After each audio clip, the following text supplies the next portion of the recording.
Good evening. अब आते हैं एटलांटिस पर।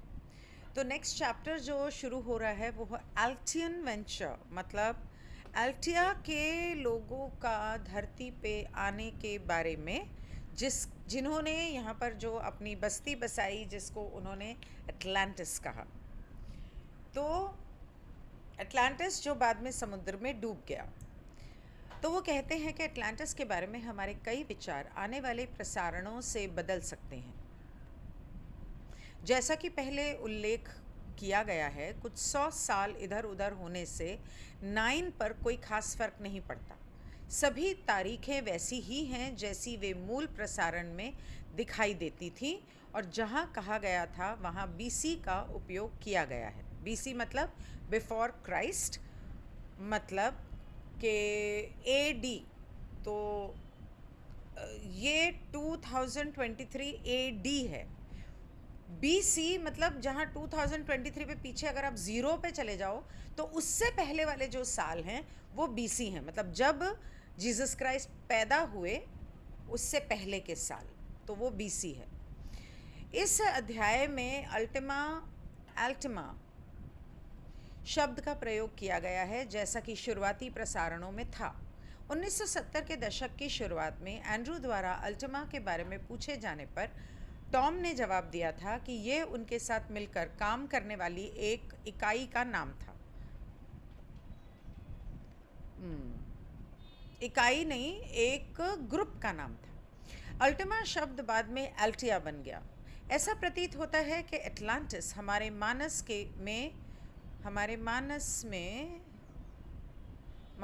नहीं, हमारे बुद्धि में इस हद तक गहराई से दबा हुआ है कि लोग इसके बारे में चर्चा करते समय काफ़ी गर्म और भावुक हो जाते हैं। दुनिया में अन्य विषयों की तुलना में एटलांटिस के बारे में लॉ 1 में भी बताया गया था। दुनिया में अन्य विषयों की तुलना में इसके बारे में अधिक किताबें लिखी गई हैं, और सहस्राब्दी के दृष्टिकोण के साथ इसमें कोई संदेह नहीं है कि सूची में जोड़ा जाएगा। अन्य बातों के अलावा शायद एटलांटिस हमें स्पष्ट प्रतिबिंब प्रदान कर सकता है, मतलब हमें साफ तौर पे बता सकता है चीज़ों के बारे में। तो एंड्रू कहता है, ये एक नोट था किताब में पहले, अभी कोई बोल नहीं रहा था, तो आगे क्या बात होने वाली है उस बारे में ये थोड़ा सा बताया था। तो एंड्रू आगे कहता है कि अगली कहानी, मिथक मतलब कि जो मिथ्या होती है वो कहानी होती है। तो अगली कहानी जिनके बारे में हम सुनते हैं वो एटलांटिस सभ्यता के बारे में है। अब ये आमतौर पे इंग्लिश में मिथ या मिथ्या उसको कहा जाता है जो सुनी सुनाई बातें हैं, लेकिन यहाँ पर क्योंकि काउंसिल ऑफ 9 बोल रही है तो मुझे नहीं लगता कि ये मिथ्या कहलानी चाहिए, लेकिन ये सच हो भी सकती है और नहीं भी। ये सुनने वाले पर निर्भर है कि वो इसे सच मानते हैं या नहीं। क्या इसका अस्तित्व था और ये कितने समय तक चला? संभवतः अकेसु काल के ठीक बाद हमारी शुरुआत हुई है, ये एंड्रू कह रहा है। तो टॉम कहता है, हम इंतज़ार कर रहे थे कि आप कब पूछेंगे। मैं समझ सकता हूँ, लेकिन अगर संक्षेप में कहूँ तो एटलांटिस आपके समय से 11,000 साल पहले समाप्त हुआ और ये 32,000 साल पहले शुरू हुआ। अरे माँ कसम। ओके, इस समय से 11,000 साल पहले ख़त्म हो गया, 32,000 साल पहले शुरू हुआ था। जिसे एटलांटिस कहा जाता है वह उपनिवेश था, एक कॉलोनी जो विकसित हुई और जिसके साथ हमने संपर्क बनाया। जब मैं ये कहता हूँ तो मेरा मतलब 9 नहीं बल्कि अन्य सभ्यताएं हैं। मतलब ऊपर उसने कहा ना कि 9, उसने यहाँ पर 9 कहा था कि हम काउंसिल ऑफ 9 ऐसा कुछ उसने कहा था ना। अभी कहाँ ढूंढूँ मैं इसको। हाँ, उसने कहा कि जब हम 9 के बारे में बात कर रहे हैं तो मैं सिर्फ हम 9 लोगों या 9 सभ्यताओं की बात नहीं कर रहे हैं, हम सभी मिले जुले जो दिव्य सभ्यताएं हैं सबकी बात कर रहे हैं। इन सभ्यताओं ने प्रौद्योगिकी का अनुवाद किया, ट्रांसलेटेड टेक्नोलॉजी। ओके, वहाँ से अन्य उपनिवेश कॉलोनीज अपने साथ ज्ञान और प्रौद्योगिकी लेकर चले गए। और उस धरती के ऊपर जो सभ्यता एक तरह से जो स्थापित की गई, जहाँ पर लोग एकत्र आकर रहे, एक ऐसे गोल सा शहर बना था, वहाँ पर उन लोगों ने टेक्नोलॉजी को जाना, पहचाना कि ये कैसे होती है, क्यों होती है, ब्ला ब्ला ब्ला, उसको एक तरह से ट्रांसलेट किया. I don't know how you would call translating technology. और फिर वहाँ से कुछ लोग ऐसे अलग अलग दिशाओं में चले गए और उस टेक्नोलॉजी को अपने साथ ले गए और अपनी अपनी अलग कॉलोनीज़ बसा ली. उस समय गुरुत्वाकर्षण खिंचाव के कारण ग्रेविटेशनल पुल इस ग्रह पृथ्वी पर कार्यशील होने के लिए सभी प्रौद्योगिकी को पर्याप्त रूप से परिष्कृत नहीं किया गया था. At that time, because of the gravitational pull, not all the technology was refined enough in order for it to be functional on this planet Earth. जो भी टेक्नोलॉजी वो लेकर आए थे और उस टेक्नोलॉजी को उन्होंने समझने की कोशिश की, जैसे मैं इंग्लिश से हिंदी समझने की कोशिश कर रही हूँ और इंग्लिश से इंग्लिश में समझाने की कोशिश कर रही हूँ. तो वो जो टेक्नोलॉजी लेकर आए थे वो धरती के ऊपर उस समय पर जो इलेक्ट्रोमैग्नेटिक फील्ड्स जिस तरह से थी और उस समय पर जो ग्रेविटेशनल पुल था, उसकी वजह से वो टेक्नोलॉजी उस समय पर काम नहीं कर रही थी. अब समय आ गया है कि जब इस सारी तकनीक का उपयोग किया जा सकता है. तो एंड्रू कहता है हाँ, उन्होंने स्वयं इसे क्या कहा, मैं असली नाम पाना चाहूँगा.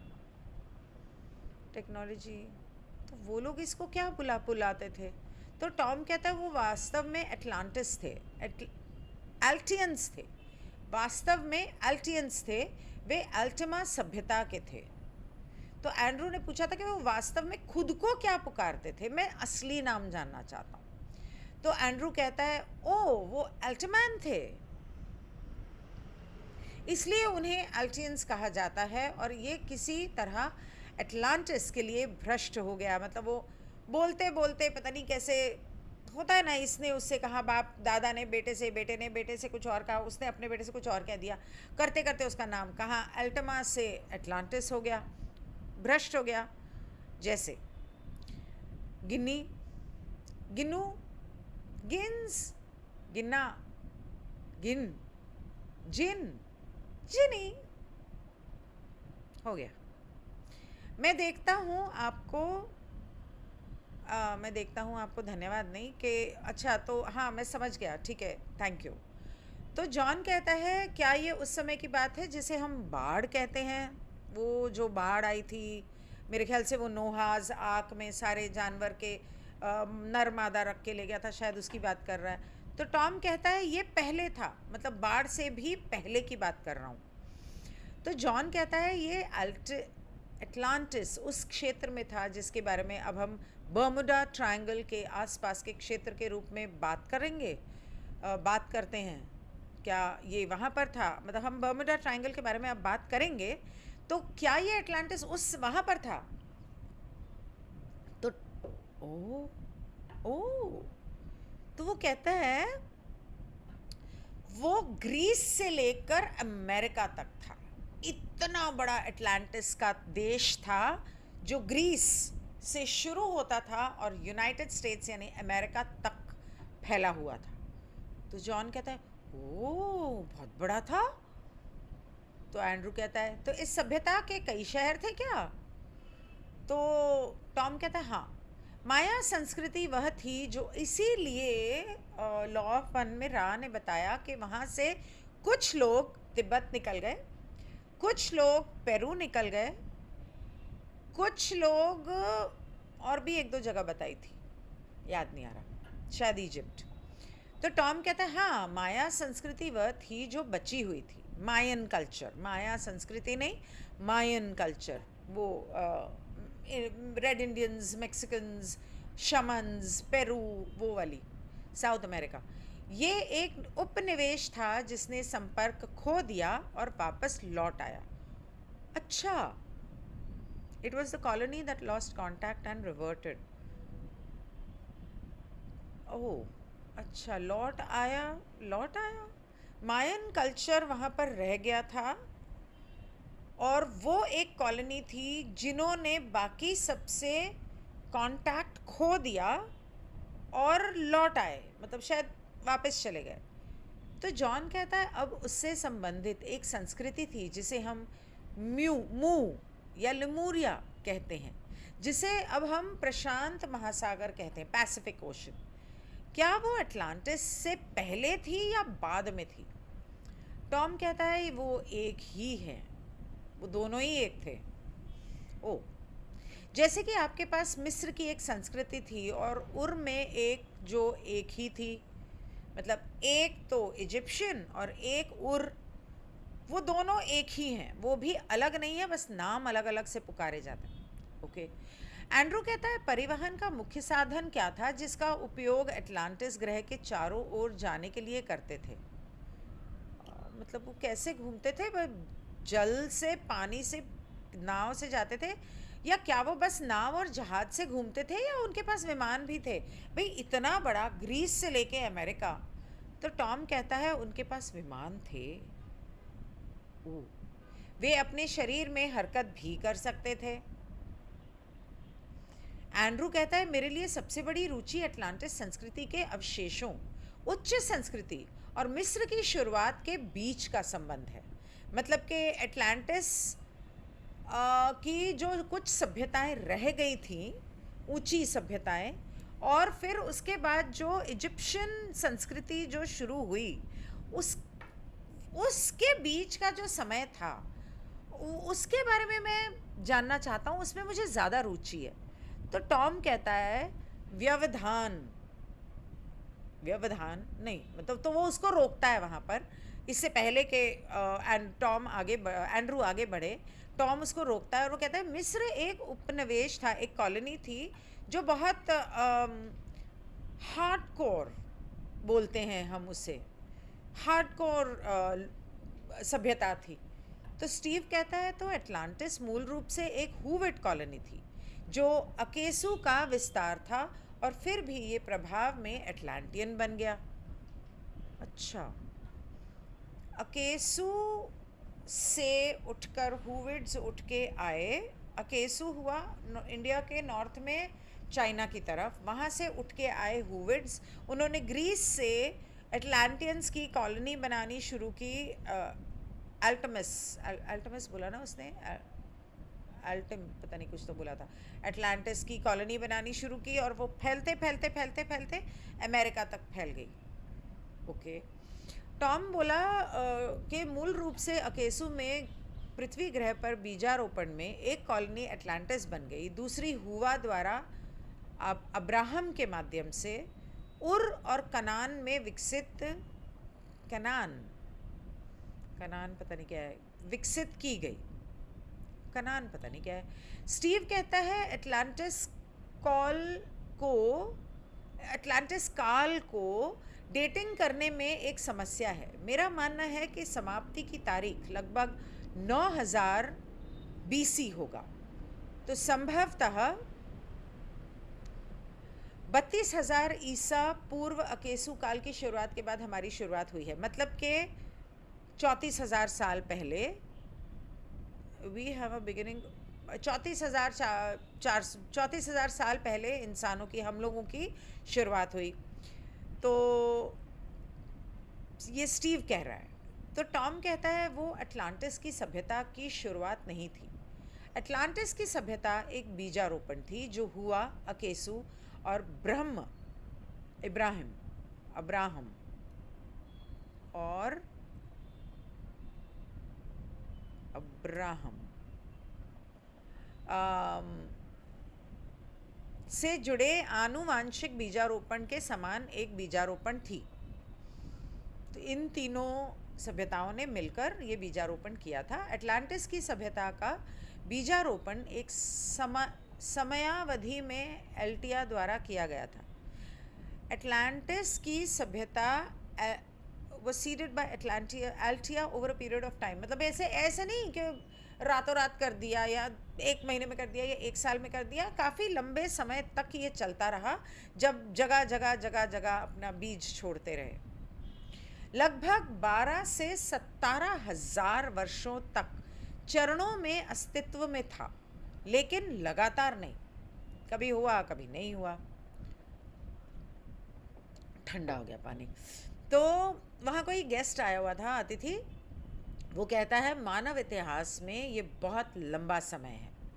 मुझे आश्चर्य है कि क्या एटलांटिस के विकास में कोई महत्वपूर्ण चरण थे जिनके बारे में जानना महत्वपूर्ण है।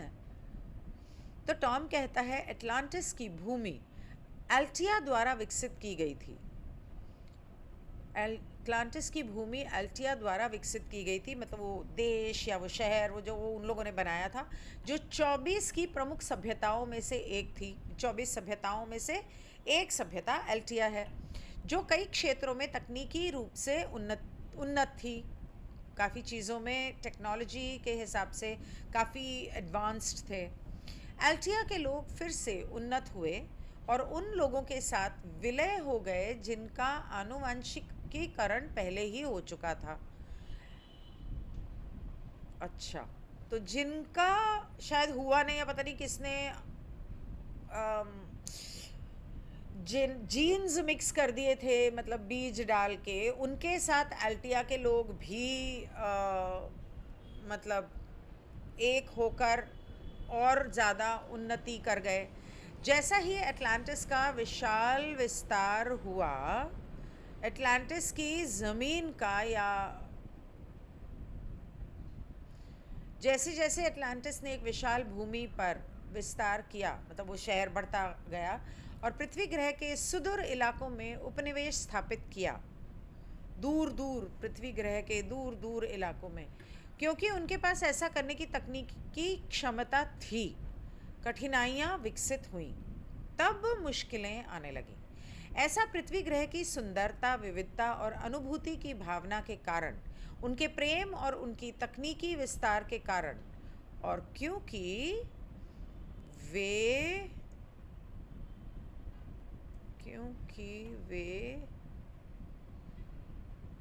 क्या हुआ,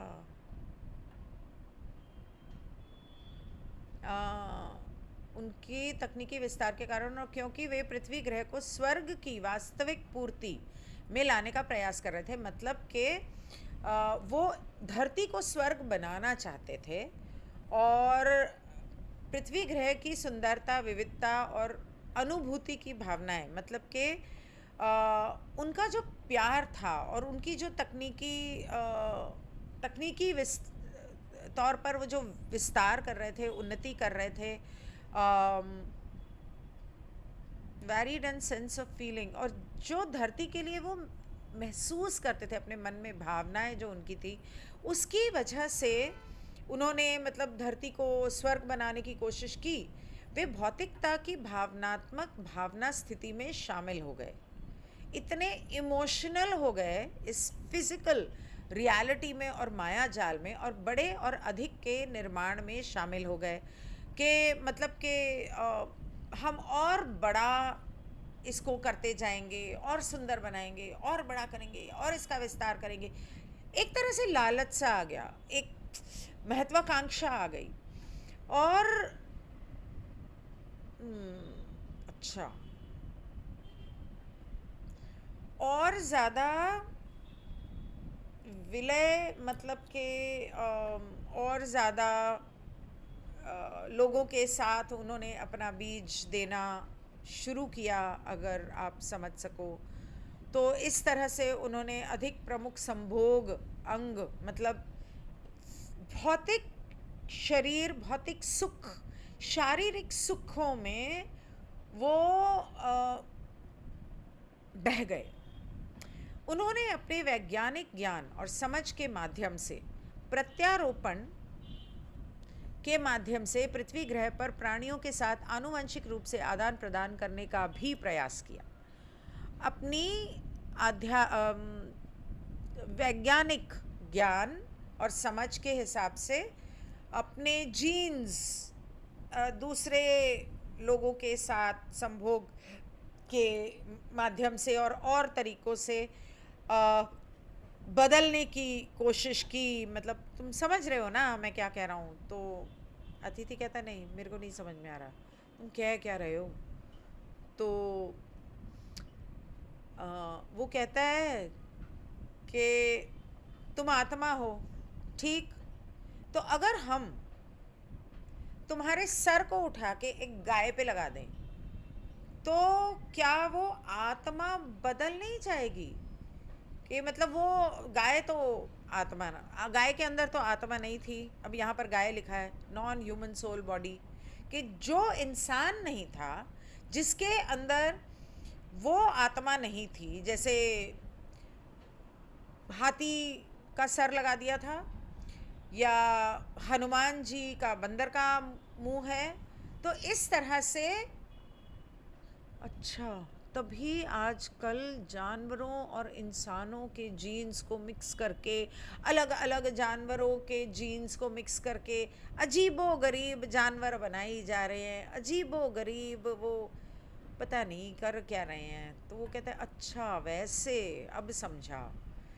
तो कितना समय हो गया, मैं देखूं, नहीं तो फिर मैं इसे रोक दूं। कितना टाइम हुआ? 21 मिनट। हाँ, तो ठीक है, फिर मैं आगे बढ़ती हूँ। तो कहता है कि वो ऐसा इसलिए कर रहे थे क्योंकि उनको उस तकनीकी समझ थी, बहुत तेज़ थे, मतलब उनका दिमाग बड़ा तेज़ था। और वो आ, धरती के, not to merge with the thinking on planet earth, to धरती के लोगों की सोच के साथ वो मिलना नहीं चाहते थे, या एक नहीं होना चाहते थे, या वो कोशिश नहीं कर रहे थे। वो ये सोच रहे थे कि इस तरह के अजीबोगरीब जानवर या इंसान बना के शायद उनमें उस जानवर की शक्ति आ जाए, और शायद वो उस हिसाब से वो जानवर उनकी सेवा कर सके। अब ये वो अनुनाकी थे या क्या थे, अब वो तो जो यूट्यूब पे कहानियाँ सुनी हैं वो अलग हैं, ये जो है ये कुछ और ही है। चलो देखते हैं आगे क्या पता चलेगा। और इस तरह से वो कुछ इस तरह के भौतिक सुखों के लिए कुछ साधन बनाने की कोशिश कर रहे थे। अब भौतिक सुखों के लिए साधन बनाने की कोशिश कर रहे थे, क्या वो ऐसे लोगों के साथ सेक्स करने की कोशिश कर रहे थे, या अपने सर के ऊपर जानवर का सर लगा के उनको लग रहा था कि शायद हम में ताकत आ जाए, मतलब खाने की, पीने की, संभोग की, या क्या, मतलब पता नहीं क्या सोच थी। और ऐसा नहीं था कि बस वो वही कर रहे थे, उनको ये भी समझ आ गई थी कि उन्होंने जो अग्रीमेंट किया था सभ्यताओं ने, वो उस लक्ष्मण रेखा को पार कर चुके हैं। तो एंड्रू कहता है कि अटलांटियन कल्चर जो ग्रीस से लेकर अमेरिका तक था, ये गायब क्यों हो गया? ऐसी कोई बीमारी हुई थी क्या? बाढ़ आई थी? हुआ क्या था? तो टॉम कहता है कि उनके कर्मों की वजह से एक डिस्ट्रक्शन, प्रलय आया या बर्बादी आई। वो नहीं, प्रलय नहीं था, आर्मागेडॉन नहीं था, वो कैटेक्लिज्म नहीं था, वो बर्बादी थी। It was not, it was the spreading of the colonies and weakening of the civilization, and it was a natural phenomena। वो कहता है कि ये जो एक होता है कि आप संगठित रहो और एक दूसरे के साथ मिलकर काम करो, एकता में शक्ति है, एकता में शक्ति है। तो एक होकर रहते तो शक्ति रहती, ताकत रहती। ये सब अलग अलग अलग अलग फैल गए। हाँ ठीक है, मैं ये करता हूँ, हाँ मैं वो करता हूँ, कोई इधर चला गया, कोई उधर चला गया, कोई कुछ तकनीक लेके चला गया, कोई कुछ तकनीक लेके चला गया। और इसकी वजह से वो जो अटलांटिस की कॉलोनी थी, या वो जो लोग थे, वो कमज़ोर पड़ने लगे, और वो धीरे धीरे एक स्वाभाविक मृत्यु मर गई वो सभ्यता। तो अच्छा, तो एंड्रू कहता है कि जैसे हम कहते हैं कि सड़ गया, वो सभ्यता सड़ गई। तो टॉम कहता है हाँ। तो वो कहता है और उसके जो रह गए थे बच्चे कुच्चे इधर उधर, तो क्या वो साउथ अमेरिका, नॉर्थ अमेरिका वगैरह अलग अलग जगह चले गए? तो टॉम कहता है हाँ, पूरी दुनिया में फैल गए। तो जॉन कहता है कि ये एक वैसे बहुत ही हाइपोथेटिकल क्वेश्चन है, मतलब मैं वैसे ही पूछ रहा हूँ कि If they had made better use of their resources, then the physical destruction of that culture might not have taken place. Is that so? अगर उन्होंने उनके पास जो साधन थे, जो ज्ञान था, जो तकनीक थी, उसका सही इस्तेमाल किया होता तो वो सभ्यता बर्बाद नहीं होती, तबाह नहीं होती। क्या कुछ ऐसा है? तो मैं सोचती हूँ कि इसको अभी यहीं रोक दूँ, नहीं तो ये तो मेरी तो ये भूख ना इसे पढ़ने की ख़त्म ही नहीं होती, ये चलता ही रहेगा। क्या टाइम हुआ? कितने मिनट हो गए? 25 मिनट। बस। मंडे। बाय।